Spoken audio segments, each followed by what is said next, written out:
Alors, bonsoir à tous. Bienvenue à cette séance du Conseil municipal de l'Anse-Saint-Jean, ce 9 août 2021.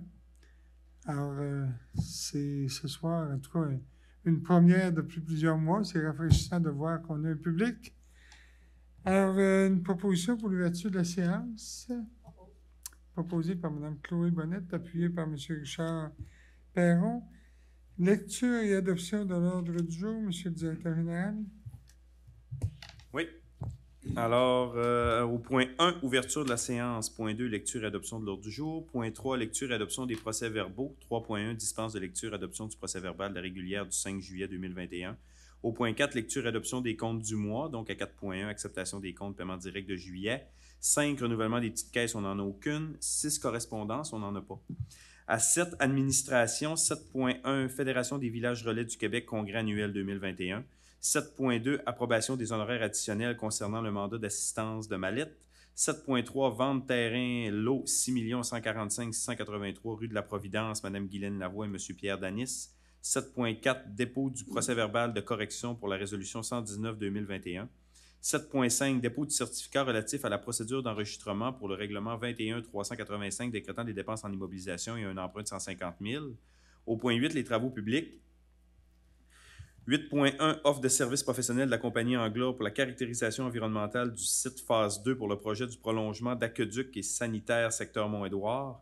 8.2, démission de Mme Mélanie Deschaines au poste d'adjointe aux travaux publics. 8.3, démission de M. Jérôme Durocher au poste de directeur des travaux publics et inspecteur municipal. 8.4, autorisation d'ouverture de poste, directeur des travaux publics, inspecteur municipal. 8.5, permis d'occupation avec construction pour les travaux de stabilisation et de végétalisation des berges de la rive de la rivière Saint-Jean.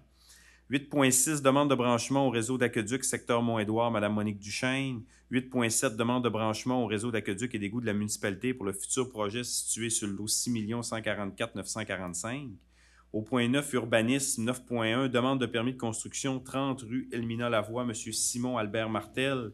9.2, demande de permis de rénovation 115 rue de la Providence, M. Alexandre Bouchard. 9.3, demande de permis de construction chemin des Pins, M. Jonathan Cabot. 9.4, demande de dérogation mineure DM 2021-006, les amusements sur le fjord. Au point 10, sécurité publique, on n'en a aucun. Point 11, loisirs, culture, tourisme et vie communautaire. 11.1, demande d'aide financière, Société de développement de l'Anse-Saint-Jean, réfection de la patinoire au Mont-Édouard. 12 varia, on a rajouté un varia là, à 12.1, nomination du maire suppléant. Ensuite, 13, rapport des comités information, 14, période de questions, 15, fermeture de la séance. Merci. Quelqu'un propose l'ordre du jour. M. Éric Thibault, appuyé par M. Victor Boudreau. Lecture et adoption des comptes du mois. Pardon, excusez. Lecture et adoption des procès-verbaux. Donc, on a une dispense de lecture pour adopter le procès-verbal de la régulière du 5 juillet 2021. Je voudrais apporter une correction. Une correction au niveau du nom là, dans le rapport des comités. On a inscrit Robert Perron au lieu de Richard Perron. Alors, correction sera apportée. Quelqu'un a fait la proposition? Proposé. M. Yvan Côté propose, appuyé M. Anicette Gagné. Lecture et adoption des comptes du mois. Acceptation des comptes et paiement direct, M. le directeur général. Oui.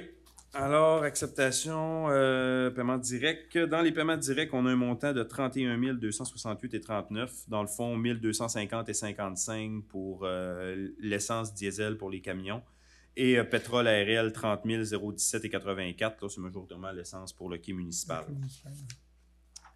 Ensuite de ça, pour les autres comptes, on a un montant de 191 939,83 qui va se détailler comme suit. Pas de vin Bouchard, Labbé, 2555,84. Achat de climatiseur, le deuxième étage de l'édifice. Bergeron, Alic, 147 $. Heure de travail, halte gourmande. CQR, 824,95. Mise en place du contrôle d'accès à la caserne. Tremblay Assurance, 3225. Renouvellement de la police d'assurance pour le quai municipal. Fonds d'information sur le territoire, 120 $. Registre les avis de mutation. Jonathan Desbiens, 323,98. Frais de déplacement. Eurofin Environex 1288, analyse de l'eau potable et des eaux usées.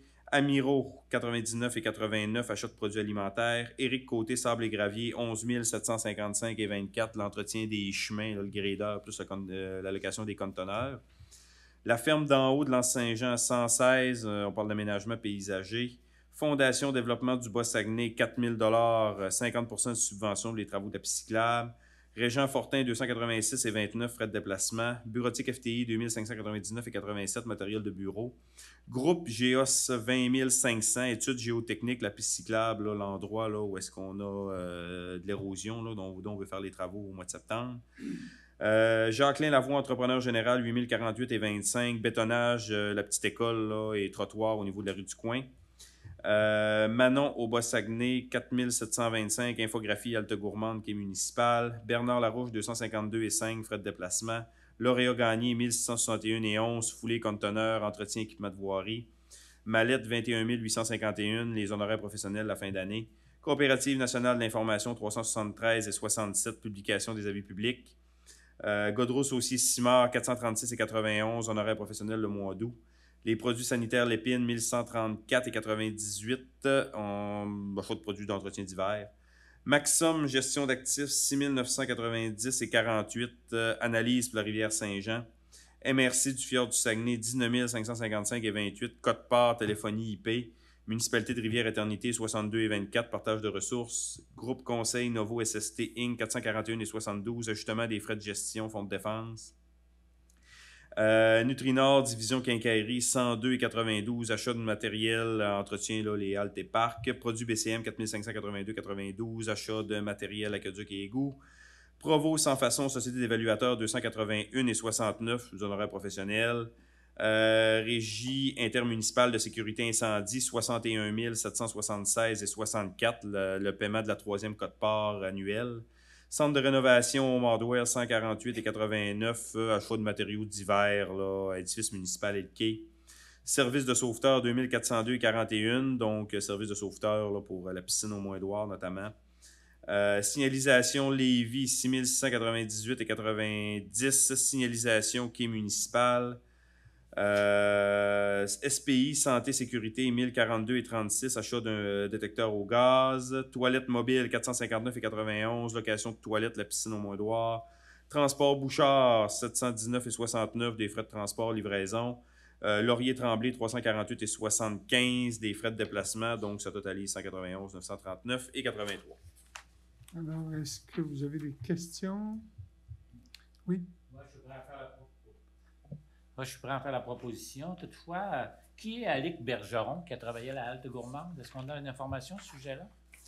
Oui, c'est un jeune qui a été engagé par Manon Landry pour travailler à la halte gourmande. Donc, c'est un jeune homme. De toute façon, les montants sont remboursés par la subvention qu'on a obtenue. Okay, alors, merci, ça répond. Ça répond? Vous en faites la proposition? Oui. Appuyé par M. Richard Perron. Renouvellement des petites caisses, il n'y en a aucun. Lecture de la correspondance, on n'en a pas, mais il y en a pour les différents sujets qu'on va traiter. 7.1, Fédération des villages relais du Québec, congrès annuel 2021. C'est à Forestville que ça va avoir lieu, M. Gagné?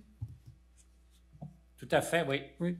Alors, c'est pour déléguer M. Gagné au congrès annuel qui va se tenir du 8 au 10 septembre. Alors, ce serait pour proposé par M. Éric Thibault, appuyé M. Victor Boudreau. Je voudrais préciser, M. le maire, oui. La municipalité paie mes frais d'inscription seulement. Les frais de déplacement, comme je suis membre du conseil d'administration, les frais de déplacement sont assumés par la Fédération. Et les frais de logement également. Merci de la précision. 7.2, approbation des honoraires additionnels concernant le mandat d'assistance de Mallette, M. le directeur général. Oui, alors au niveau du mandat d'assistance, là, pour la comptabilité, au niveau de la fin d'année, donc on nous a réclamé là, certains extras là, qui avaient été constatés par la firme. On parle d'un montant de 11 346. Donc, après discussion et négociation, ce sera entendu un montant de 6 825. Donc, c'est pour approbation. Ça vous va? Quelqu'un fait la proposition? M. Richard Perron, et puis M. Yvan Côté. 7.3, vente de terrain, lot numéro 6 145 683 rue de la Providence. C'est Mme Guylaine Lavoie et M. Pierre Dany. C'est pour des signataires pour le contrat de vente-achat. C'est ça. Alors, c'est pour proposer le directeur général et le maire pour signer le contrat de vente. Je propose. Proposé par M. Anicette Gagné, appuyé par Mme Chloé Bonnette. 7.4, dépôt du procès-verbal de correction pour la résolution 119-2021, M. le directeur général. Oui, alors, on a fait une correction au procès-verbal du mois d'avril. Faire un petit résumé, là, la résolution 119-2021 était dans le fond l'entente de gré à gré qui était survenue là, avec Anne et Sylvain Boudreau pour le chemin d'accès pour mener aux étangs aérés. Donc, au niveau de la résolution, le Conseil était en accord là, pour accepter l'entente de gré à gré qui avait été déterminée avec les propriétaires. Cependant, on avait oublié d'inscrire les signataires au niveau de l'entente, qui étaient le maire et le directeur général. Donc, lorsque le secrétaire là, de la municipalité voit qu'il y a une erreur évidente ou un oubli qui ne change pas la substance même de la résolution, on peut venir faire la correction directement. Donc, je l'ai fait.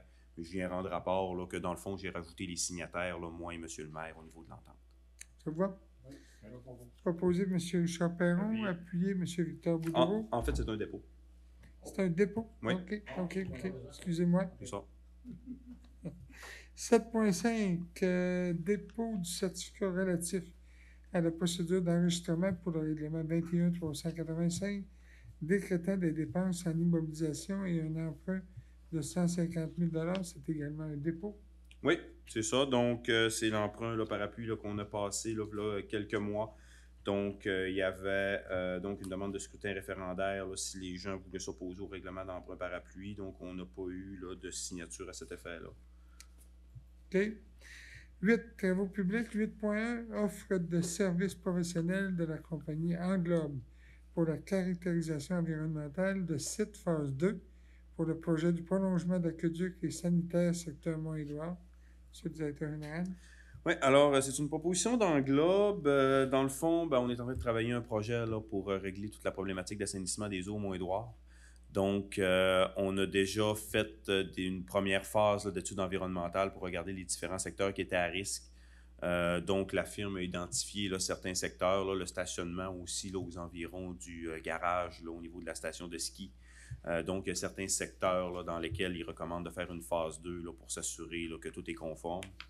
Donc, on parle d'un montant de 13 795. C'est des montants normalement qu'on paie là, quand on va venir après ça faire la demande de CA pour venir faire l'installation d'un système d'assainissement des eaux. Ça va?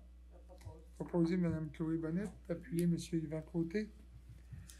8.2, démission de Mme Mélanie Deschênes au poste d'adjointe aux travaux publics, M. le directeur général. Oui, alors on a eu la démission là, de Mme Deschênes, là, voilà, jeudi, voilà 2 semaines.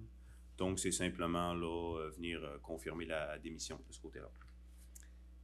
C'est beau. Est-ce qu'on a besoin, oui, d'une résolution proposée par M. Yvan Côté, appuyé M. Victor Boudreau? Démission de M. Jérôme Durocher au poste de directeur des travaux publics et inspecteur municipal. Oui.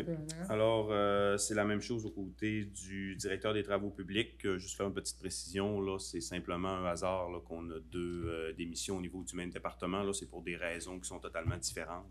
Mais c'est simplement une coïncidence là, qu'on a reçu les 2 démissions. D'ailleurs, on les a reçues dans la même journée. Mais il n'y a pas de lien entre les 2. Là. Alors, quelqu'un propose. M. Anicette Gagné propose, appuyé par M. Richard Perron. 8.4, autorisation d'ouverture de poste directeur des travaux publics et inspecteur municipal. Évidemment, on vient d'accepter la démission du directeur. Alors, M. le directeur général, c'est pour l'ouverture de poste? Oui, en fait, je peux vous faire une petite précision. Oui. Là, au niveau du poste de Mme Deschênes, là, on avait déjà trouvé un remplacement parce que Mme Deschênes est en maladie. Donc, on continue là, avec le remplacement actuel. C'est pour ça qu'on ne fait pas d'ouverture de poste relativement à cet élément-là. Pour ce qui est du directeur des travaux publics, ce qu'on vous demandait, c'était aussi de nous donner un coup de main pour faire avoir une ressource là, externe, vu que c'est quand même un poste de cadre. Là. Donc, avoir aussi un certain coup de main là, pour trouver des candidats de qualité. On vous demande un budget de 5 000. D'habitude, ça coûte moins cher que ça. Cependant, on sait qu'avec la rareté de la main-d'œuvre, ça se peut que ça nous prenne un petit peu plus de temps. Et comme le conseil, sa dernière séance va être le 27 septembre. Après ça, on tombe en période électorale. Donc, le conseil ne se réunira pas là, jusqu'au mois de novembre. Puis on s'entend que le processus d'embauche là, peut s'étirer jusqu'au mois d'octobre, au mois de novembre. Donc, on veut s'assurer là, de ne pas manquer de fonds là, et de nous autres, quand même, nous assurer de continuer le dossier pour trouver un directeur des travaux publics rapidement. Quelqu'un a fait la proposition? M. Éric Thibault, appuyé M. Victor Boudreau. 8.5, permis d'occupation avec construction pour les travaux de stabilisation et de végétalisation des berges de la rivière Saint-Jean. Monsieur le directeur général? Oui, alors, ça, c'est le dossier, dans le fond, l'érosion là, de la piste cyclable là, près du pont couvert. C'est un terrain qui appartient au MTQ, là, donc quand ils ont fait l'expropriation lors du déluge, c'est simplement pour donner l'autorisation de signer les documents d'autorisation de travaux avec le MTQ. Parce qu'eux doivent nous donner la permission de faire des travaux sur leur terrain. Donc, c'est déjà pas mal validé avec eux autres. On a déjà les documents d'autorisation simplement pour me donner la permission de signer. Proposé M. Yvan Côté, appuyé Mme Chloé Bonnette. 8.6, demande de branchement au réseau d'aqueduc secteur Mont-Édouard. Madame Monique Duchesne, Monsieur le directeur général. Oui, alors c'est une demande de branchement au réseau d'aqueduc, donc ça va aller avec le règlement en cours là, au niveau du partage des coûts. Le réseau d'aqueduc est disponible, donc il n'y a pas de problématique pour autoriser le branchement. On avait déjà accordé un permis de construction. Oui, effectivement. Quelqu'un a fait la proposition? Proposé M. Victor Boudreau, appuyé M. Richard Perron. 8.7, demande de branchement au réseau d'aqueduc et d'égouts de la municipalité pour le futur projet situé sur le lot 6 144 945. Alors, ce dossier-là va être reporté parce que, d'une part, on n'a pas eu de présentation du projet futur qui serait situé sur ce terrain-là. Alors, il n'y aura pas nécessairement non plus de préjudice là, si on attend pour donner cette autorisation-là, parce qu'on n'a pas de demande de permis, ni non plus de projet d'aménagement d'ensemble. Ça vous va? Merci. 9, urbanisme. 9.1, demande de permis de construction 30, rue Almina-Lavoie, M. Simon Albert Martel. Madame Annick? Oui, M. Simon Albert Martel a déposé une demande de permis de construction. Le comité consultatif d'urbanisme a regardé le dossier. Cette construction est conforme au PIA de Valence. Alors, le comité consultatif d'urbanisme se recommande. Merci. Quelqu'un propose, M. Éric Thibault, appuyé par M. Richard Perron. 9.2, demande de permis de rénovation 115 rue de la Providence. C'est M. Alexandre Bouchard. Madame Annick? Oui, M. Bouchard demandait un changement là, de couleur de sa résidence. Alors, le comité consultatif leur recommande une positive. C'est conforme au PIA du Faubourg du Fjord également. Parfait. Je le propose. Proposé M. Anicette Gagné, appuyé Mme Chloé Bonnette. 9.3, demande de permis de construction Chemin des Pins, M. Jonathan Cabot. Madame Annick? M. Jonathan Cabot a déposé une demande de permis de construction. Étant donné qu'il était en zone de contrainte, M. Cabot a dû faire une étude géotechnique. Le comité consultatif là, recommande positivement à la condition que toutes les recommandations de l'étude géotechnique soient respectées. Tout à fait. Quelqu'un a fait la proposition? M. Richard Perron, puis M. Victor Boudreau. 9.4, demande de dérogation mineure DM 2021-006, sport sur le fjord, ou en fait les amusements, sur le fjord. Alors, on a reçu une correspondance là, concernant cette demande de dérogation, entre autres de la part du président du syndicat des condos du fjord. On a reçu aussi de la correspondance, si vous me permettez, de Mme Diane Bouchard et de M. Jérôme Dufresne. Diane Simard, excusez-moi. Également, une correspondance de M. Marcel Simard. Alors, avant peut-être de Parce que dans la procédure, dans le cas d'une demande de dérogation, on demande aux gens, avant de prendre une décision, de venir s'exprimer, aux personnes dans la salle qui veulent s'exprimer, de bien vouloir s'exprimer.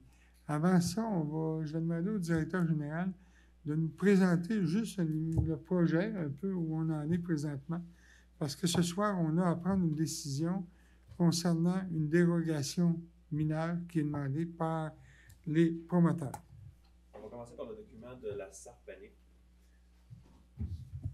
Je vais venir prendre mon micro ici. D'accord.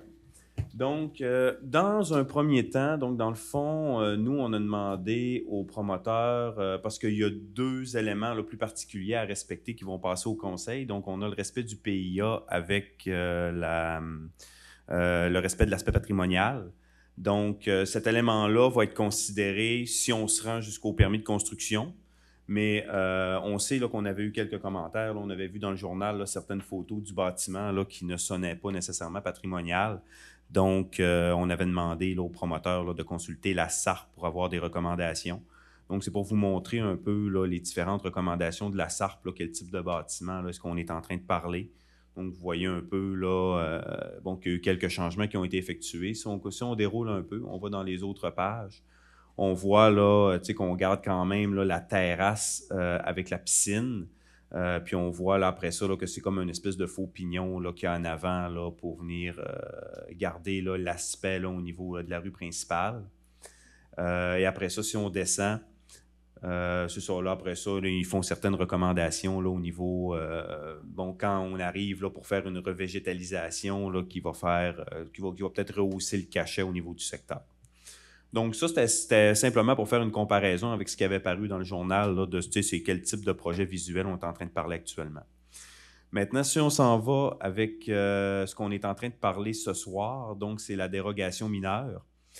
Au niveau de la dérogation mineure, comme vous voyez, on voit la rue Saint-Jean-Baptiste qui est dans le bas ici. Par la suite, on voit le terrain là, qui est en rouge. Donc, on voit qu'il y a une forme irrégulière là, au nord. Là, on voit là, qu'on coupe en L. Dans le fond, la marge arrière doit respecter 7 mètres. Donc, on voit que dans la section où est-ce qu'on est un peu plus haut, là, où est-ce qu'Annick est en train de nous montrer avec le pointeur, on respecte le 7 mètres. Cependant, dans la zone à droite, dû là, à la forme du terrain et au L, ben là, au niveau de la bâtisse, on ne peut pas respecter le 7 mètres, on tombe à 2 mètres, sur à peu près, je vous dirais, là, un tiers du bâtiment. Donc, les promoteurs demandent une dérogation mineure pour pouvoir faire leur projet et dans cette portion-là, réduire la marge de 7 mètres à 2 mètres. Donc, ça résume un petit peu au niveau de la dérogation mineure. Pour ce qui suit, est-ce que vous voulez parler un petit peu de la procédure? Comment c'est ça, pour la procédure, comme je mentionnais tout à l'heure, en fait, les personnes qui veulent s'exprimer au sujet de cette demande de dérogation mineure peuvent le faire immédiatement, peuvent le faire avant que le conseil prenne une décision. Et je demanderai par la suite aux conseillers s'ils ont des commentaires à faire. Alors, est-ce qu'il y en a qui veulent s'exprimer? Oui?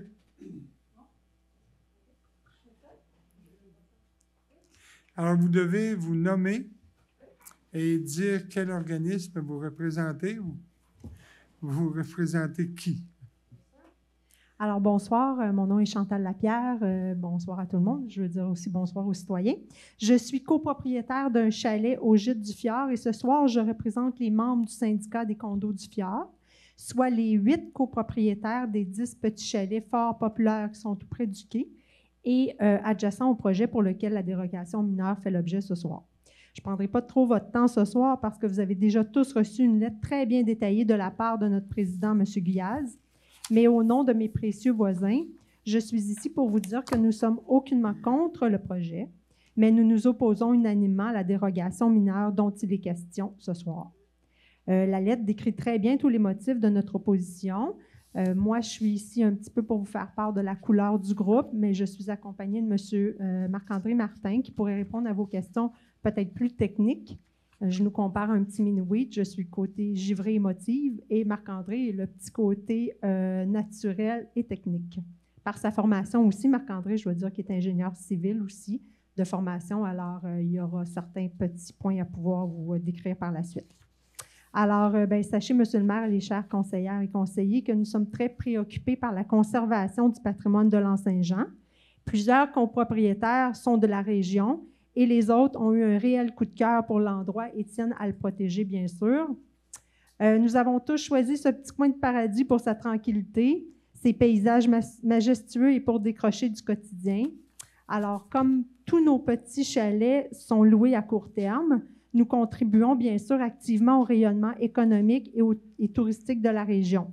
Nos chalets attirent les amateurs de plein air, les familles, et ceux-ci ne manquent pas de nous faire des commentaires très positifs quant à l'appréciation du cachet typique de l'Anse-Saint-Jean avec son architecture patrimoniale.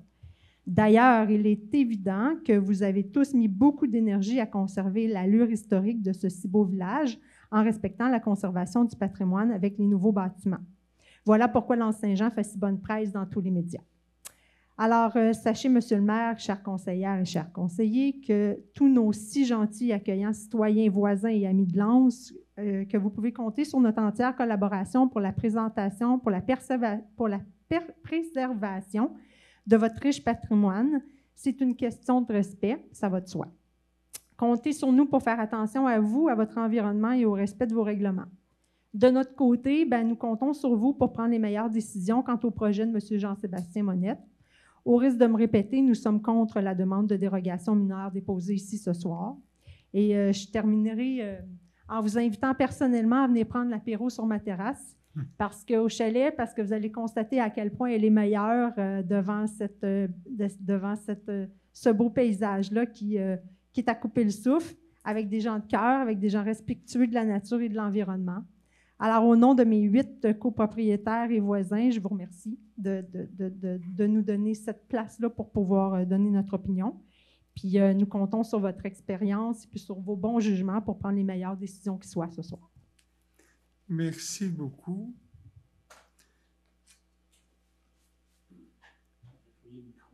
Oui. Procédure COVID oblige. Alors, vous vous nommez, oui. 1, 2, 1, 2.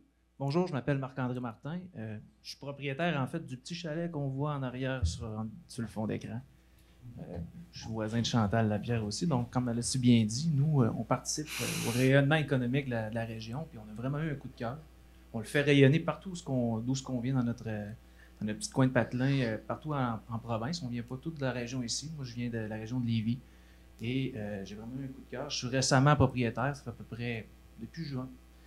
Et je vous dirais que parmi les copropriétaires, on est à peu près 5-6 ingénieurs. S'ils ne sont pas propriétaires, on est conjoints. Puis lorsqu'on a entendu parler de ce projet-là, on a un petit peu sourcillé. On s'est dit, on a beaucoup plus de questions. Puis c'est pour ça qu'à soir, aujourd'hui, je suis ici pour regarder un peu l'ensemble du projet parce qu'on a nécessairement des choses à vous dire, des questions plus à soulever. À savoir, est-ce que l'entièreté des questions ont été... est-ce qu'on s'est posé les bonnes questions? Est-ce qu'il reste des choses à éclaircir? Donc, je voulais juste vous mentionner, quand on regarde un peu qu'est-ce que vous voyez à l'écran, le petit chalet qui est en haut de ça, il y a une pente, il y a une côte à peu près à 70 degrés. Et là, c'est pour ça, là, il y a monsieur, je ne sais plus qui a démissionné au niveau des travaux publics, mais peut-être que, puis inspecteur en plus, il aurait pu un petit peu appuyer ce que je m'en viens vous dire là, c'est que tous travaux de construction, à même cette côte-là, va venir déstabiliser ou pourrait même engendrer une problématique d'intégrité structurelle, le chalet-là. Ce chalet-là, il est construit sur pilotis. Moi, je suis ingénieur de profession. En fait, je suis président de l'Association professionnelle des ingénieurs du gouvernement du Québec et je suis aussi ingénieur au ministère des Transports en structure. Donc, j'ai un petit background dans ce fond-là. Je suis aussi inspecteur en bâtiment, donc j'ai plusieurs cordes à mon arc. Lorsqu'on regarde le projet dans son ensemble, il y a clairement un enjeu d'intégrité structurelle du chalet dans le haut de la côte. C'est, mis à part ce qui a été évoqué par Mme Lapierre, toutes les histoires de jouissance de la vie, etc., qu'on va perdre une vue, qu'on pourrait, tu sais, ça c'est une chose. Mais là, présentement, moi, ce que je vous parle, c'est vraiment un enjeu de sécurité et santé publique. Je dis, les gens qui vont venir habiter là, s'il y a des constructions dans le bas, il y a des bonnes chances qu'on ait des problèmes d'intégrité structurelle, ça fasse bouger le chalet. Je ne sais pas si vous avez vu la dénivelée. On a des photos plus loin, peut-être pour remettre les photos. On le voit le dénivelé à partir de la piscine jusqu'en haut. Petit chalet, là, on le voit presque en haut là. Ça monte à 70 degrés. Et le coin extrême qu'on voit du petit chalet sur l'autre photo qu'on avait, il est dans le vide pratiquement. Mon chalet, il tient sur le bas, quasiment dans le vide sur un des pilotis. Donc, venir jouer dans la côte, venir s'approcher du chalet comme ça, clairement, on a une problématique. C'est parce qu'on ne sait pas nécessairement quels sont les sols en place. Mais j'ai la chance, parmi les propriétaires, d'avoir notre président, M. Andy Guyas, qui est ingénieur, ingénieur géologue en hydrogéologie. C'est lui, d'ailleurs, qui a fait la conception de vos 2 puits de captage Chalet des Coteaux ainsi qu'au pied du Mont-Édouard. Donc, on a regardé ça ensemble, et on s'est dit, ouais, si on s'en va creuser là, c'est clair que ça va prendre des études, il va falloir quelque chose de beaucoup plus poussé parce qu'on a des enjeux. C'est ce que je voulais vous dire à propos de cette partie-là. La deuxième partie, c'est vraiment, on a des lignes électriques à haute tension qui passent en plein milieu du terrain.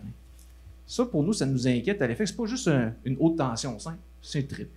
Les hautes tensions triples, si vous parlez à un arpenteur géomètre, il va vous dire, vous n'avez pas le droit de construire, surtout pas avoir une piscine en dessous, à moins que ce soit un droit acquis, mais vous ne pouvez surtout pas construire à moins de 5 mètres de ces lignes à haute tension-là. Ce qui nous fait dire, ou un peu soupçonner, c'est pour ça que je voulais regarder le projet dans son entièreté, qu'est-ce qu'on va faire avec ces lignes-là? Est-ce qu'on va les tasser vers nos chalets à nous? On est pas mal serré. Ou, à la grosseur du bâtiment qu'on voit là, clairement, lui, il ne pourra pas construire sa bâtisse si la ligne reste là. Donc, il nous reste un peu le choix d'enfouir cette ligne-là. Mais enfouir une ligne électrique, ça ne se fait pas en criant ciseaux, on ne prend pas les fils dans le poteau pour les enterrer. C'est très technique. Vous pouvez parler aux gens d'Hydro-Québec. À partir du moment qu'on a... c'est un peu comme n'importe quoi dans la vie. À partir du moment qu'on a une construction qui est hors norme, si on veut y toucher, on veut la rénover, on veut la reconstruire, on est obligé de suivre les normes actuelles. Et la ligne d'Hydro-Québec, présentement, elle ne respecte pas ses propres normes au niveau des dégagements parce que ça passe au-dessus des chalets, ça va passer très près de la bâtisse. Donc, si on veut enfouir cette ligne-là, ils vont devoir remettre aux normes un grand bout de leur ligne, puis je vais vous dire honnêtement, ils vont être obligés de recouper tous les pins. On ne les voit pas sur cette photo-là. Si on déplace la ligne vers la montagne pour permettre cette construction-là, on va être obligé de couper tous les gros pins matures dans la côte. Ça, c'est sûr que pour nous, ça va nous affecter. Clairement, c'est sur notre terrain. Avant de pouvoir faire ça, Hydro-Québec va falloir qu'il vienne négocier le déplacement de sa servitude avec nous. Mais s'ils veulent l'enterrer, il y a encore un autre enjeu pour nous qui est encore plus important. Le chalet qui est dans le pas de la pente, le chalet numéro 1 à l'époque, quand ils ont débuté les gîtes, peut-être qu'il y a du monde ici qui connaissent plus que moi l'historique. Le chalet numéro 1, l'entièreté des utilités publiques, électricité, égouts, aqueduc, les fils de câbles télécom, ça part du chalet 1 et c'est tout enterré dans le sol et ça monte dans la montagne dans chacun des 10 chalets. Alors, si on veut venir enterrer des fils d'Hydro-Québec par-dessus ça ou en dessous de ça, nous, c'est quoi qui va se passer avec nos histoires? Va-t-il falloir qu'on paye des frais? Va-t-il falloir qu'on les fasse déterrer? Hydro-Québec vont faire ça comment? Il va falloir que, d'ailleurs, la servitude d'Hydro-Québec ne leur permet pas présentement de creuser chez nous. Ça leur permet de passer au-dessus. Donc, il va falloir qu'ils s'assoient avec nous aussi puis qu'on nous explique qu'est-ce qu'on va faire avec ça. Pour nous, c'est des enjeux majeurs, c'est des coûts, c'est des frais. On vient ici pour se vider la tête, pas pour commencer à penser des choses comme ça. On passe notre vie de professionnel, toute la gang, à penser à ce genre de choses-là. C'est des choses qui se font en ingénierie, sky's the limit. Mais là, je ne sais pas si vous avez remarqué, le terrain, la grosseur du terrain, c'est un terrain de 17 000 pieds carrés. C'est tout petit, tout petit. J'ai fait parvenir le plan de localisation. Et moi, avant d'acheter le petit chalet dans le haut, j'ai pris le temps d'appeler la ville. Je regardais le zonage. On m'a dit, oui, c'est zoné commercial en avant, mais voici le règlement d'urbanisme, le règlement pour s'assurer que ça respecte votre secteur patrimonial. Et ce qu'on m'avait mentionné à l'époque par une chic dame, je ne sais pas si c'est elle qui a démissionné, mais j'ai jasé avec, elle est super sympathique. Elle me dit, non, écoutez, je vous envoie tout ça. Et ce que j'ai remarqué, c'est qu'il y a des dégagements de 5 mètres à l'avant, 5 mètres à l'arrière et de 6 mètres sur les côtés. Là, 6 mètres sur le côté, je ne le vois pas là, présentement. C'est qu'est-ce que j'avais compris à l'époque en discutant avec la dame. Donc, ce qu'on voit, là, c'est qu'une dérogation par en arrière, puis ça va pas une dérogation sur le côté. Puis là, je ne sais pas si on va avoir le 5 mètres en avant. Je ne sais pas non plus où est-ce qu'il passe vos utilités publiques. L'aqueduc, est-ce qu'elle passe sur la rue Saint-Jean ou elle passe de l'autre côté, plus vers le fjord? Moi, j'ai remarqué que les égouts, ils passent plus du côté du fjord, mais les bonnes fontaines sont de notre côté. Venir faire un building de cette dimension-là, ce grosseur-là, avec des piscines, c'est énormément de charges. Descendre les charges d'une piscine sur un toit, avec un gym en plus, que ce qu'on a pu comprendre, c'est énormément de charges. Donc, je ne sais pas si vous avez évalué le tout, mais c'est sûr que si votre aqueduc est près de la ligne de l'eau ou est enterré, je ne sais pas si où, je fais juste des suppositions, ça peut emmener certains enjeux. Mis à part ça,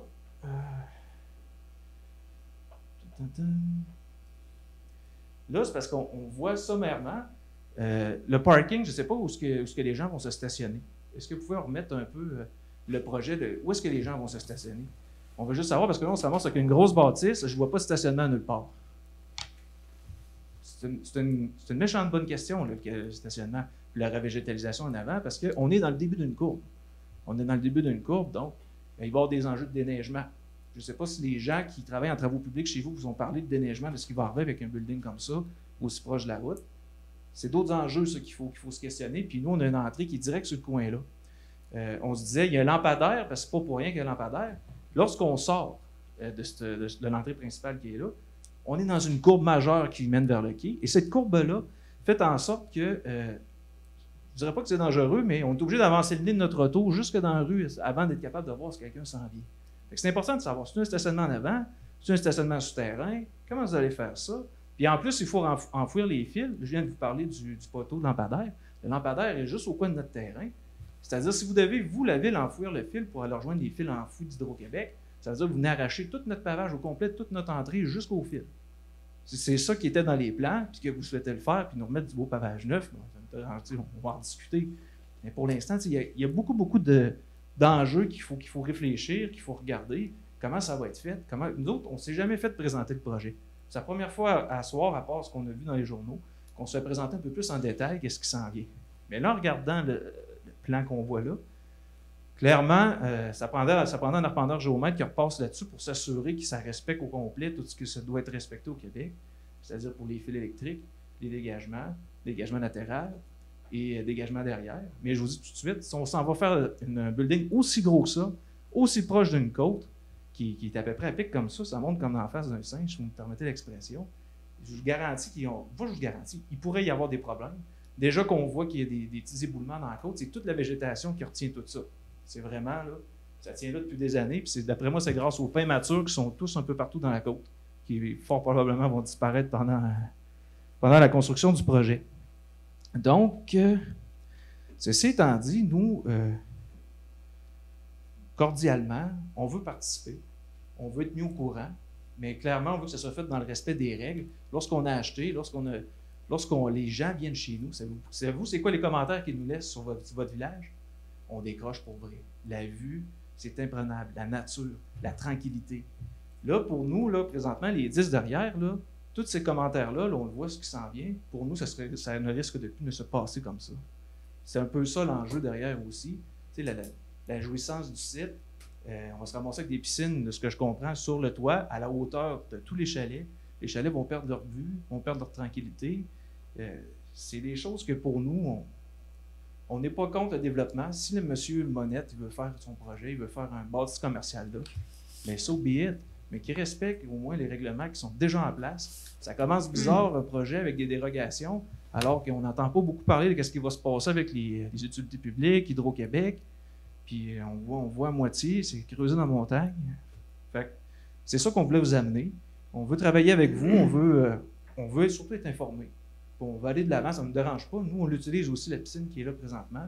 S'il y a quelque chose qui se construit au pied de nos chalets, c'est encore mieux si nos gens, puis nous, on peut en profiter, puis ça nous permet de garder le sourire. Vous voyez ce que je veux dire? On est là parce qu'on veut garder le sourire. C'est ce que je voulais vous dire aujourd'hui. Y avait-il d'autres choses? Non, je pense que ça fait le tour. J'ai assez pris le temps. Fait que, je vous remercie beaucoup. Vous voyez, là, en tout cas, sur les plans, là, vous voyez la grosseur. Vous voyez la grosseur du petit lot qu'il y a là. C'est pas gros. 5000 pieds carrés, là, c'est vraiment pas gros. Puis vous voyez la grosseur de la bâtisse qui s'en va se construire là. C'est rentrer un éléphant dans un garde-robe. C'est à peu près comme ça qu'on le voit. Donc, je vous remercie pour votre temps. Merci beaucoup, M. Martin, de vos commentaires. On les reçoit, puis on va qu'on se prenne en considération. Oui, monsieur? Oui. Vous êtes monsieur? Bonsoir tout le monde. Mon nom c'est Marcel Simard. Je suis au 344A de la rue Saint-Jean-Baptiste. Derrière mon gendre et ma fille qui sont au 344, qui eux vont être pas mal plus affectés par cette bâtisse-là qui va être haute. Alors, ils ont une jouissance de perte de jouissance de vue à cause de ce bâtiment-là, si c'est ici à la hauteur prévue. Il y a aussi une perte d'intimité si on se base sur le fait qu'il va y avoir une piscine sur le dessus. Les gens vont mon gendre et ma fille sur leur patio, ils sont plus chez eux. Là, ils ont un spa là, ils sont plus chez eux. Là, ils vont avoir du monde pour les observer là, au-dessus. On connaît si peu de ce projet-là que je pensais, moi, que la dérogation, c'était pour en avant. Est-ce qu'on peut savoir quelle distance il y a en avant? Est-ce que c'est 7 mètres en avant du côté de la C'est ligne? combien de mètres de la rue? 6. 6, oui. Ça semble être 7 mètres. Hein? Bon. Alors, je ne peux plus parler. Je trouvais que si le 2 mètres était en avant, là c'était affreux. On serait tombé comme dans un secteur où les maisons sont toutes à 7 mètres et plus. Dans le cas des deux résidences les plus proches du côté en allant vers le quai, c'est 25 mètres qui sont du chemin. Ça fait que vous voyez un petit peu, ils sont à 25-30 mètres du chemin, puis eux autres sont à 7 mètres. Fait que ça fait tout de suite un blocage. Ça coupe la vue énormément. Là. Le même problème que monsieur disait tantôt pour la sortie la sortie de la maison, de la résidence. C'est la grosse bâtisse-là, c'est un ennui là, pour sortir. C'est difficile de sortir dans ce détour-là. Une autre chose que je voudrais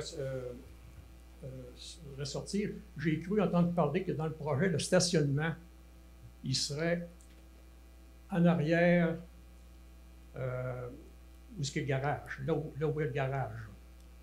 Je ne sais pas si c'est le cas. Si c'est le cas qu'ils font un stationnement là, il faudrait veiller à ce que le promoteur ne gruge pas dans la montagne qu'il y a là.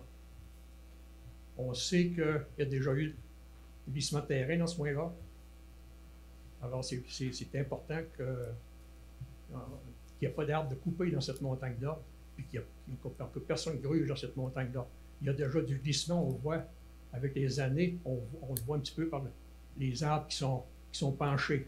Tu sais, on voit que ça glisse avec les années. Là. Ça fait qu'il ne faudrait pas remplir la chose. Alors, c'est surtout la question de la jouissance de vue. Personnellement, moi, j'en souffre pas parce que je suis en arrière de mon gendre et ma fille, là, 344, c'est en arrière. Mais surtout pour ma fille. Ça ne vous affectera pas parce qu'il y a des arbres? Ou... Pardon? Ça ne vous affectera pas pour la vue parce qu'il y a des arbres? Non, moi, ça ne m'affecte pas pour la vue. Okay. Dans mon cas, ça ne m'affecte pas. Alors, voilà, c'est mon intervention. Merci, M. Simard. Merci beaucoup.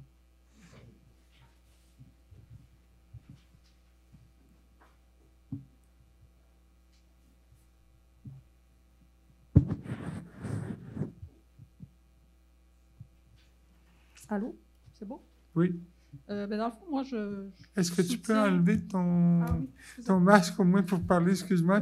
Oui, c'est ça. D'abord, je vais me présenter. Là. Moi, c'est oui. Diane Simard. Je suis voisine des chalets sur le fjord. Donc, en fait, je suis d'accord avec tout ce qui a été annoncé jusqu'à présent. Mais j'aimerais aussi souligner une autre chose aussi qui est encore pas très claire par rapport à ce projet-là, c'est qu'on ne sait pas quel type d'activité va être tenue là. Est-ce qu'il va y avoir des événements, des fêtes? Est-ce qu'il va y avoir de la musique, quelque chose comme ça? Parce qu'on est tous des chalets ou des résidents autour qui recherchons une certaine tranquillité, à moins que je me trompe. Et en tout cas, nous, c'est notre cas.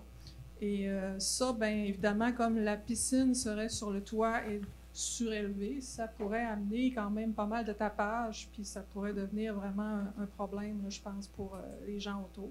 Alors ça, pour nous, c'est un enjeu.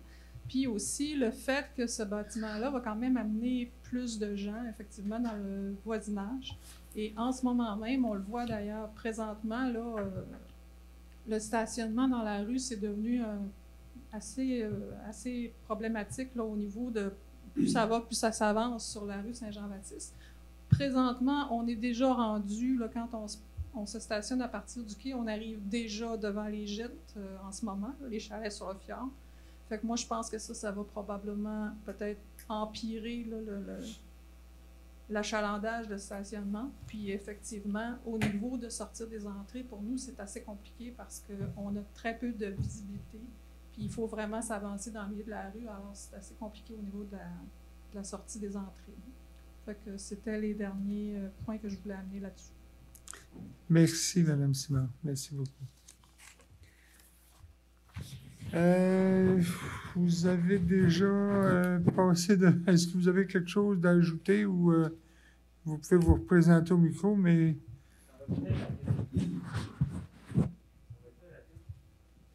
Parce que là, on vient de prendre connaissance du projet. C'est pour ça qu'on a peut-être d'autres questions qui s'ajoutent. On n'avait pas vu ça nulle part. Là, moi, ce que je suis en train de remarquer, c'est le dégagement latéral, normalement, c'est 6 mètres. Fait que donc, un côté, c'est hors norme aussi. Derrière aussi, on est censé avoir un 6 mètres, donc on déroge là aussi. Sur le devant, ce que j'avais cru comprendre dans votre règlement, c'était 7 mètres. Mais c'est peut-être 6, c'est juste de mémoire. C'est en jasant avec la dame, j'avais pris des notes, puis j'ai lu votre règlement. Donc, de mémoire, c'était 7. Donc, si on déroge en avant, on déroge sur le côté, on déroge en arrière, et de mémoire aussi, on a un coefficient de superficie maximale lorsqu'on veut construire sur un terrain. On ne peut pas construire sur l'entièreté du terrain. Il y a un coefficient dans les règlements d'urbanisme de toutes les villes. Le vôtre, je pense, c'est 0,6. Est-ce que cette bâtisse-là respecte ce règlement-là? C'est juste une question, je ne sais pas. Là, à l'œil de même, je pense que votre coefficient, vous, c'est 0,6. Donc, on ne devrait pas dépasser près de 4000. Il y a des poussières, 4500 pieds carrés. Donc, juste à savoir, parce que là, présentement, ce qu'on nous présente, c'est quelque chose qui déroge sur tous les côtés, puis même sur votre règlement de superficie. Donc, c'est merci. Bon? Merci beaucoup. Merci. Je vais demander s'il y a des conseillers qui veulent s'exprimer. Sinon, je demanderai une proposition. Est-ce que quelqu'un aurait une proposition à faire? Oui, M. Gagné. Avec ce qu'on a eu comme correspondance, à la lumière de ce qu'on entend ce soir, et en se rappelant que lors de la présentation par le promoteur du projet, on l'avait invité à aller présenter le projet aux voisins, dans le cadre d'une acceptation sociale, si on veut implanter un tel projet. Alors, à la lumière de tout ça, moi, je suis prêt à proposer qu'on refuse la dérogation mineure. Est-ce que quelqu'un l'appuie? M. Richard Perron? Est-ce que quelqu'un demande le vote ou sinon c'est accepté à l'unanimité? Demande le vote. Demandez le vote. Quels sont ceux qui sont pour un refus de la demande de dérogation? Pour un refus. Oui, un refus. Oui, j'ai dit refus. Donc, c'est unanime. OK. Merci beaucoup. Oui, oui. Donc, à la rencontre du comité d'urbanisme, le groupe s'était prononcé aussi pour le refus de la dérogation. Donc, la recommandation avait été faite au conseil municipal de ne pas accepter la dérogation. Merci. Excellent, merci. Bonne précision. On s'est rendu au point 10, sécurité publique. On n'a pas de sujet. Loisirs, culture, tourisme et vie communautaire. On a une demande d'aide financière de la Société de développement de l'Anse-Saint-Jean pour la réfection de la patinoire du Mont-Édouard, en fait pour un montant de 7 000 $. Alors, si vous êtes en accord, on fera une demande dans le cadre du Fonds de développement des territoires de la municipalité, les fonds qui sont disponibles pour nos municipalités. Proposé par M. Éric Thibault, appuyé M. Anicette Gagné, accepté à l'unanimité. 12 Varia, 12.1, on a la nomination du maire suppléant. Alors, ça sera autour de M. Yvan Côté. Normalement, c'était Mme Chloé Bonnette jusqu'au mois de juillet. Donc, quelqu'un a fait la proposition? M. Éric Thibault, appuyé par Mme Chloé Bonnette. Merci. Rapport des comités et informations.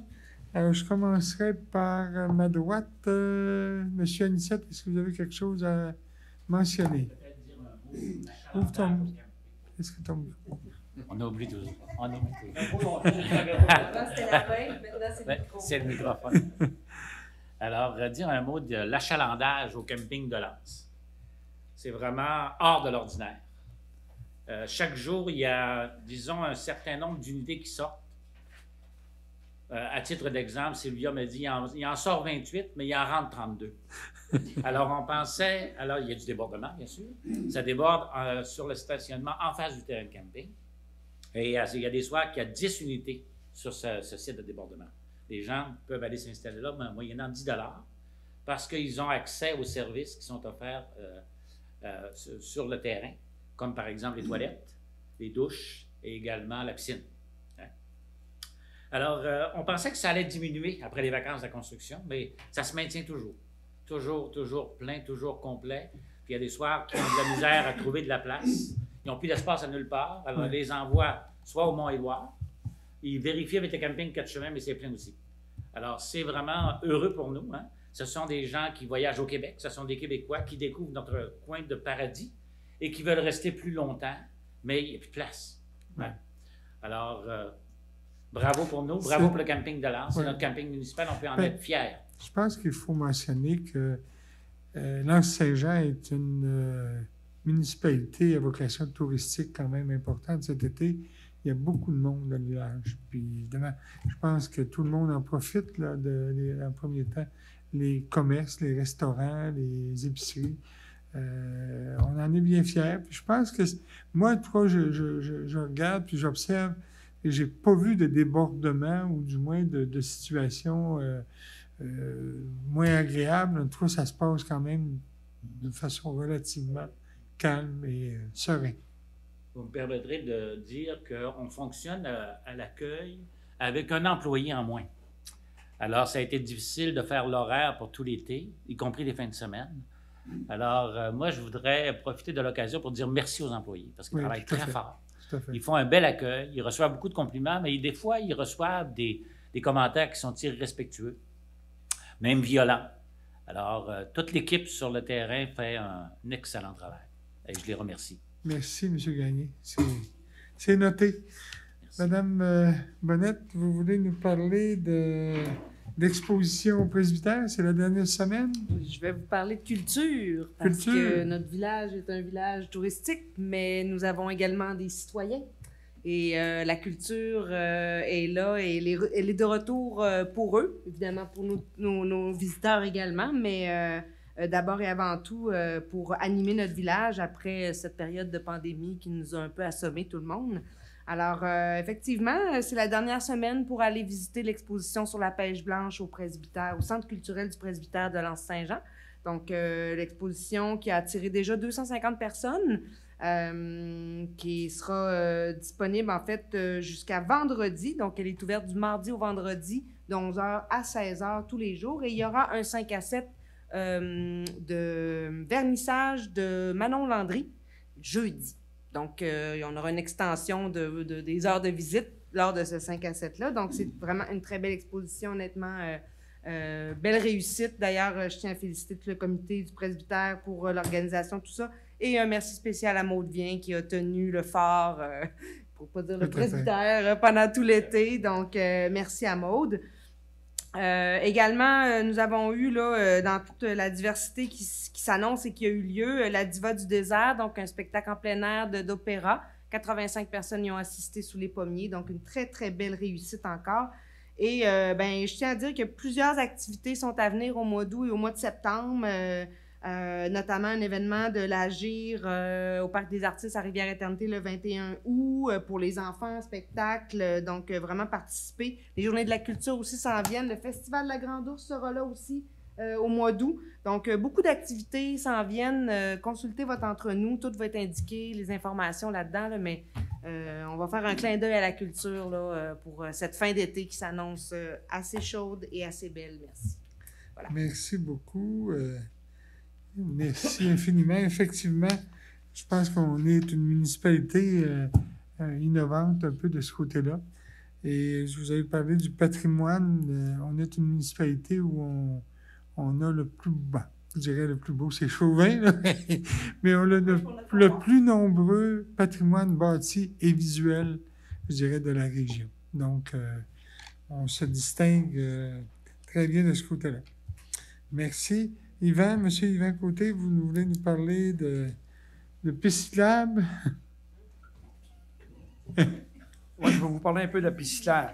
Il y a beaucoup de mouvements qui se passent dans la piste cyclable présentement. Il y a eu des travaux majeurs en arrière de l'école qui ont été portés par le MTQ. Beau travail, bien fait. Après ça, moi, je voudrais toujours remercier la population d'avoir été aussi patient un petit peu. Depuis que ça a apporté beaucoup d'inconvénients, de déviations. On ferme la piste cyclable, on ouvre la piste cyclable.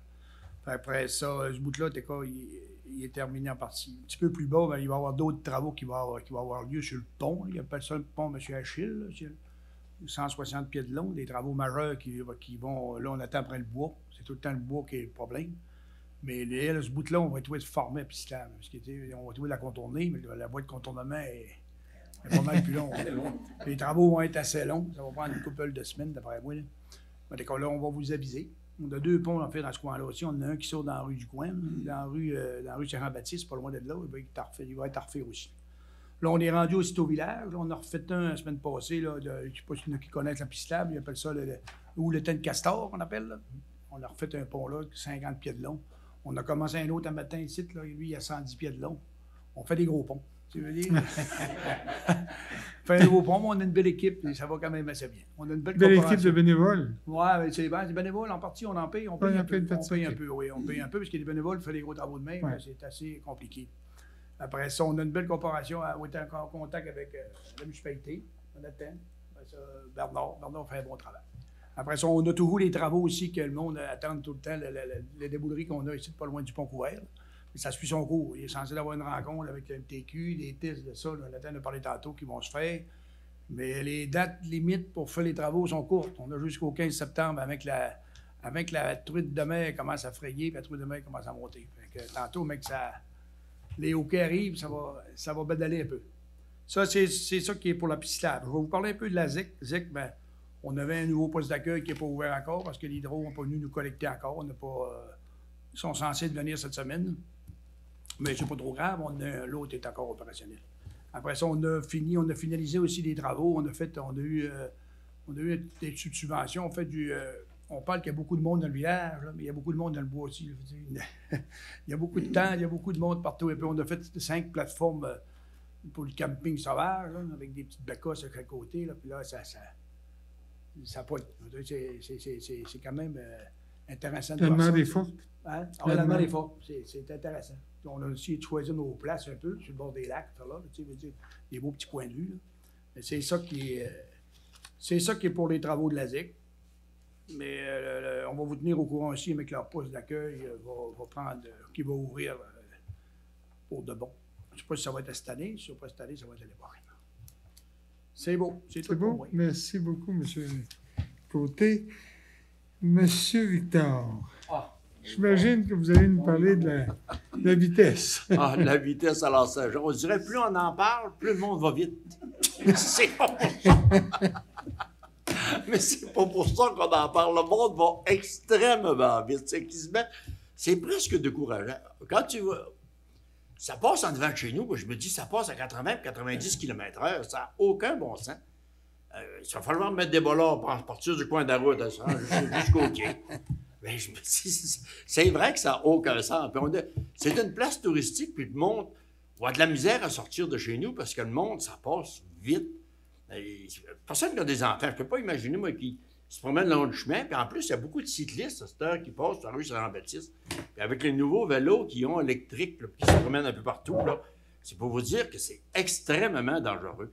Ça fait que je prie le monde à aller un peu moins vite. Je dis pas d'aller à 40 km/h, mais au moins respecter la limite de vitesse, c'est primordial, parce qu'on est dans une place touristique, il y a beaucoup de monde. Ça fait que j'espère que vous allez m'entendre, puis ça ne veut pas dire d'aller plus vite, parce que je vais peut-être en parler encore le mois prochain, parce que ça ne diminuera pas. Merci beaucoup. On va espérer que ça diminue. J'espère que ça va diminuer. On va espérer. Ben oui. Mais on dirait qu'on en parle, plus ça va vite. Monsieur Richard, vous voulez nous parler de 3-4 sujets? On va commencer par la vitesse. Ouais. Non, je vais revenir sur l'installation des bollards centre-rue et des balises qui ont été installées dernièrement. Donc, au niveau des bollards centre-rue, ça va très bien. Moi, je fais de l'observation régulièrement et c'est vraiment impressionnant de voir que les gens quand ils arrivent près des bollards, ils ralentissent, puis ils franchissent les bollards à 40 km/h.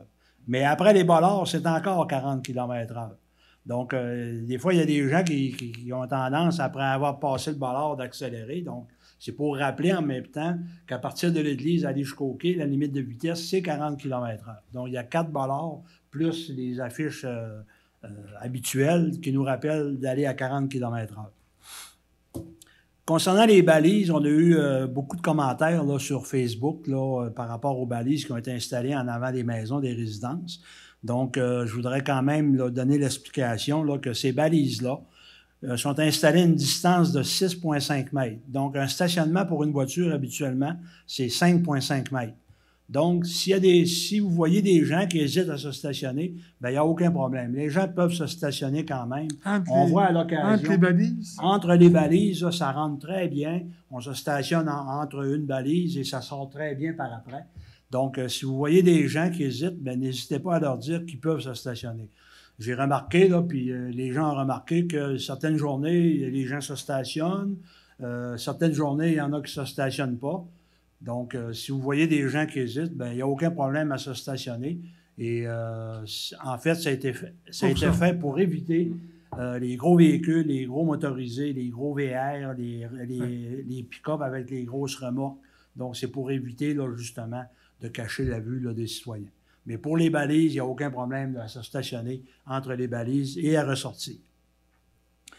On continue du côté culturel, donc ça continue les haltes gourmandes. Il reste 2 fins de semaine, donc 21-22 août et 28-29 août. Donc encore là, les producteurs qui vont être présents sur le quai. Et le 29 août, on termine avec Bruno Rodeo et il va y avoir une épluchette de blé d'Inde cette journée-là. Donc, prenez ça en note là, pour terminer les haltes gourmandes et aussi l'animation musicale là, qui a lieu à chaque jour de la halte gourmande. Et on va terminer la saison avant le symposium avec le Festival des fours à pain qui va avoir lieu le 4 septembre, principalement au presbytère. Vous allez recevoir prochainement une programmation. Donc, il va y avoir visite des propriétaires de fours à pain qui vont préparer des mets. Il va y avoir exposition et projection aussi à l'intérieur du centre culturel. Il va y avoir des ateliers aussi qui vont avoir lieu durant la journée. Et on termine ça avec un 5 à 7 dégustations où à l'achat de coupons au coût de 20 $, les gens vont pouvoir déguster un repas dégustation. Ils vont pouvoir déguster tout ce qui a été cuisiné pendant la journée. Et notre boulanger qui va être présent va faire du pain pendant toute la journée au presbytère et les gens vont pouvoir acheter du pain sur place. Donc, on invite la population à participer là, au Festival des fours à pain. Je le rappelle, qui est un festival unique au monde. Merci beaucoup. Mais, oui, effectivement. Ce qui est intéressant de dire, c'est qu'on a quand même plusieurs fours à pain dans le village. On parle de 46. 46 fours à pain dans le village. Fours à pain. C'est quand même impressionnant. Impressionnant. Merci, M. Merci. Perron. Monsieur Thibault, vous voulez nous parler de transport adapté? Oui, je vais vous parler un peu du transport. Alors, évidemment, les services de transport adaptés et collectifs sont toujours présents, hebdomadairement parlant, sur notre territoire. Donc, que ce soit pour des transports vers la ville ou encore un besoin quelconque. Donc, c'est facile de communiquer avec la responsable pour demander, puis souvent... le transport est très accommodant. Cet été, nous avons renouvelé un contrat avec la commission scolaire des Rives du Saguenay pour le transport des jeunes qui ont des besoins particuliers pour l'école Fréchette, alors tant au secondaire qu'au primaire. Alors, bien entendu, ceux du secondaire viennent des autres localités de la nôtre. Alors, c'est quelque chose d'intéressant parce que ça vient consolider des emplois au niveau de notre transport. Quand même, on parle de 2 emplois à plein temps, un emploi à temps partiel, plus, évidemment, une personne responsable. Donc, c'est intéressant, c'est un beau service. De plus, tout à l'heure, Chloé mentionnait qu'elle a parlé de l'Agir. Je ne sais pas si vous avez entendu parler de l'Agir, mais l'Agir œuvre dans toutes les sphères un peu de notre société au niveau des couches d'âge, entre autres auprès des jeunes. Donc, il y a eu les camps d'été cet été, des services qui ont été donnés à ce niveau-là. Et pour la Maison des jeunes, donc l'Agir offrait aussi cet été, étant donné que ça a été quand même une année difficile pour tout le monde, des activités un peu à caractère spécial pour les jeunes. Donc, que ce soit, entre autres, les excursions pour les baleines ou encore vers le jardin zoologique de Saint-Félicien. Donc, quelque chose d'un peu particulier qui permet aux jeunes qui ne peuvent pas réaliser ces activités-là souvent. Donc, c'était disponible et à quelques fois, ils ont fait appel au transport collectif pour les accompagner. Donc, c'est quelque chose d'intéressant.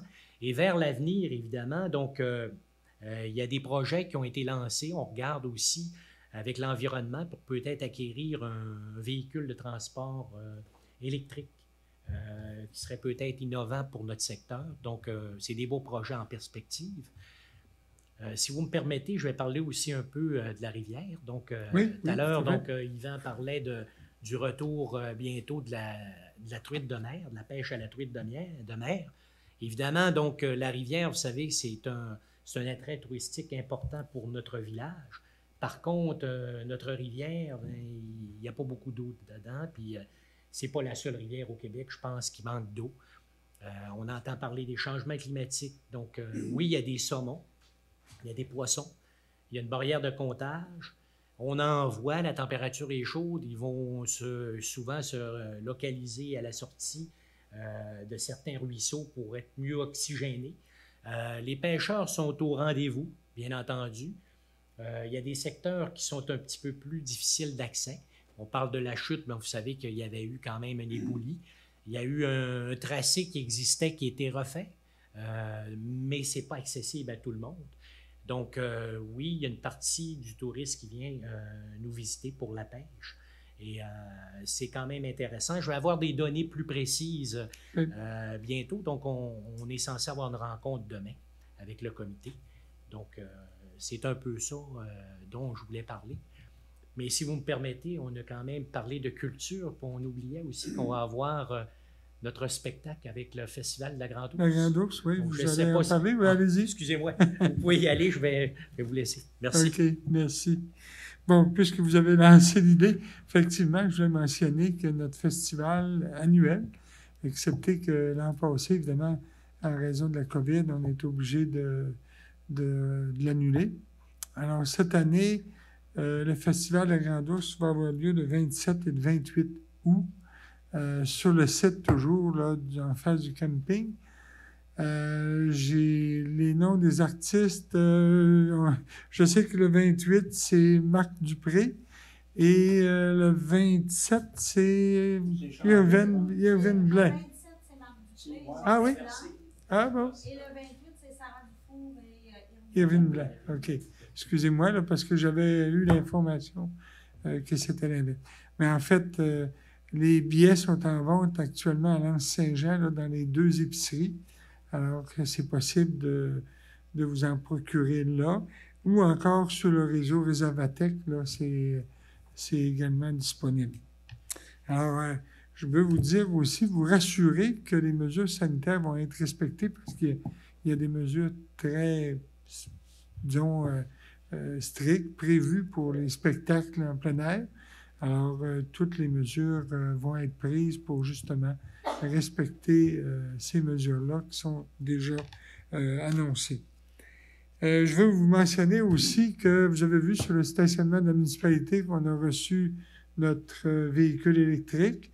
Alors, j'ai vu qu'il y avait aussi des employés qui ont commencé à l'utiliser. Donc, je sais qu'il y a des membres du conseil, des conseillers qui veulent aussi l'utiliser.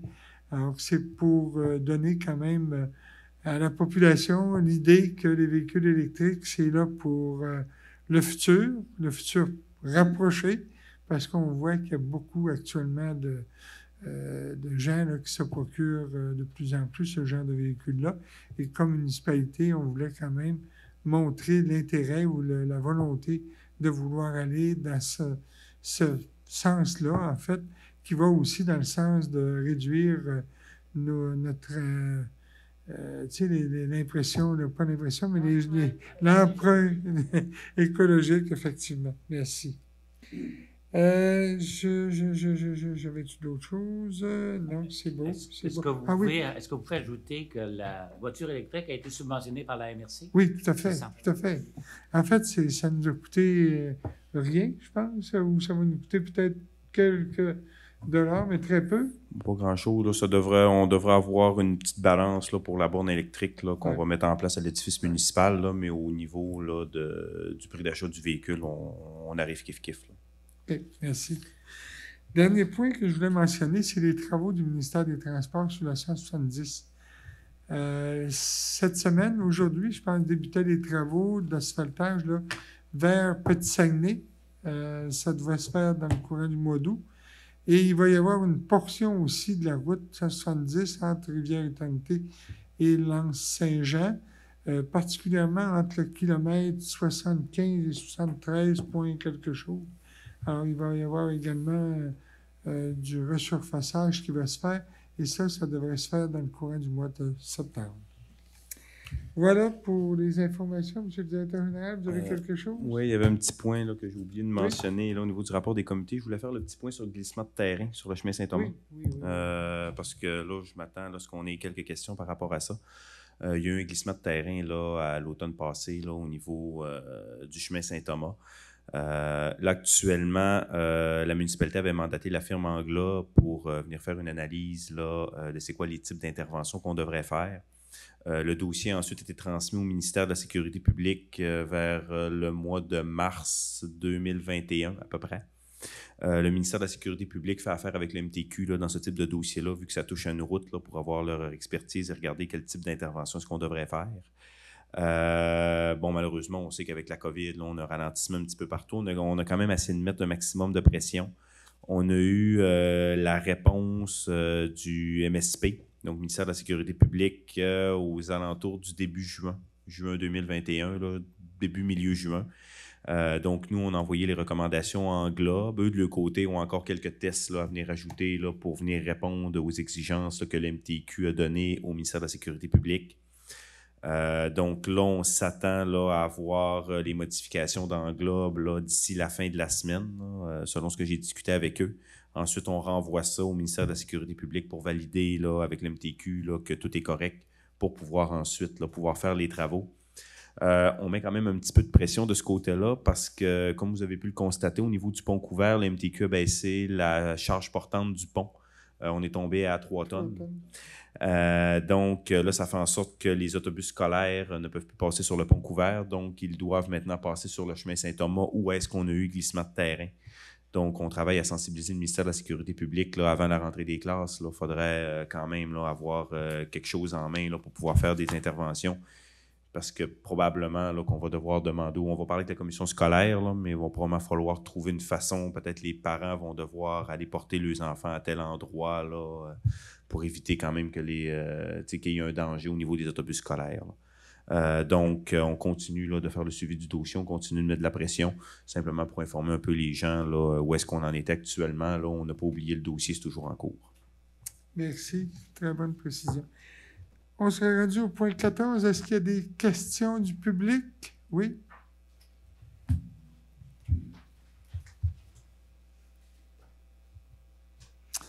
Oui, monsieur.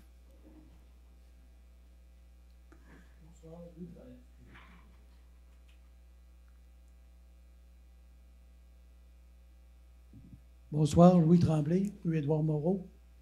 L'année passée, il y a eu des travaux majeurs qui sont faits au camping municipal et je crois que les terrains de tennis étaient compris dans les travaux. Je voudrais savoir si on a été oublié ou quoi. Il n'y a rien qui a été fait. On en a discuté il y a quelques minutes. Je vais laisser le président du camping de nous faire une réponse à ce sujet-là. La question est très pertinente. Depuis l'automne passé que la compagnie Aménagement de Grenon devait recouvrir d'une couche d'asphalte les terrains de tennis. Alors, l'automne passé, ils ont cherché une compagnie qui pouvait faire ça. Ils n'ont pas réussi à en trouver. Ça a été retardé au printemps. Et là, depuis le printemps, ça retarde. L'autre jour, j'ai eu un téléphone d'Aménagement Grenoble me disant qu'il ne trouvait personne pour venir faire de l'asphalte à Saint-Jean. Alors, la question était de savoir qu'est-ce qu'on fait avec Aménagement Grenoble.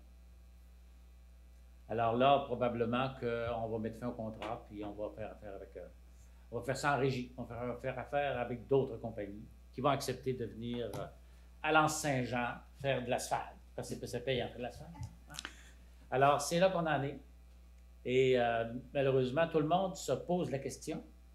Et je trouve ça intéressant que vous posiez la question ce soir. Oui. Et qu'on informe le public au sujet du futur du terrain de tennis. Merci de voir qu'on n'a pas été oublié. Non, non, pas du tout. Merci. D'autres personnes ont des questions cette fois-ci, ils ont des commentaires? Oui.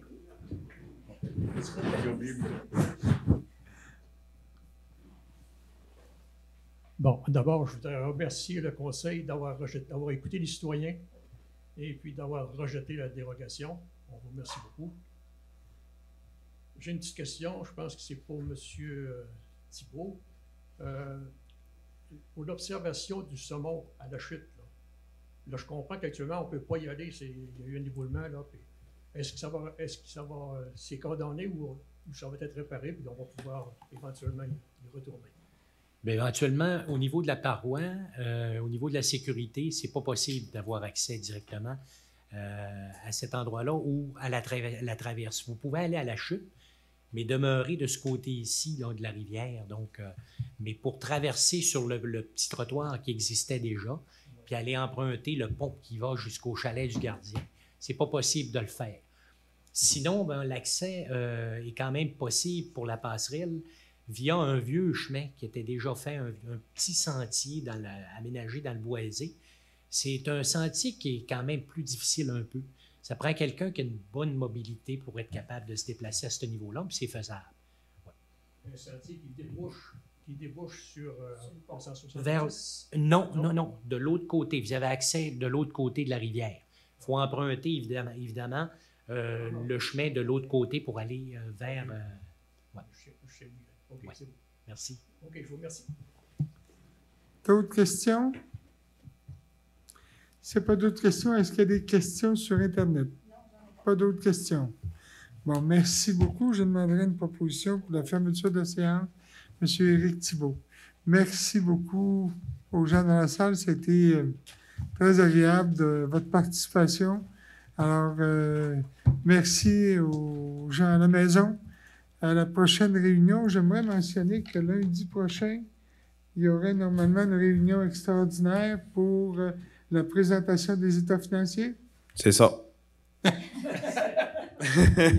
Non, en gros, on a fait la présentation à l'interne là, de la fin d'année 2020. Donc, on va faire une réunion spéciale là, publique là, pour venir expliquer un petit peu là, les résultats pour la dernière année. C'est ça. Ah, voilà. Merci. Bonne fin de soirée à tous.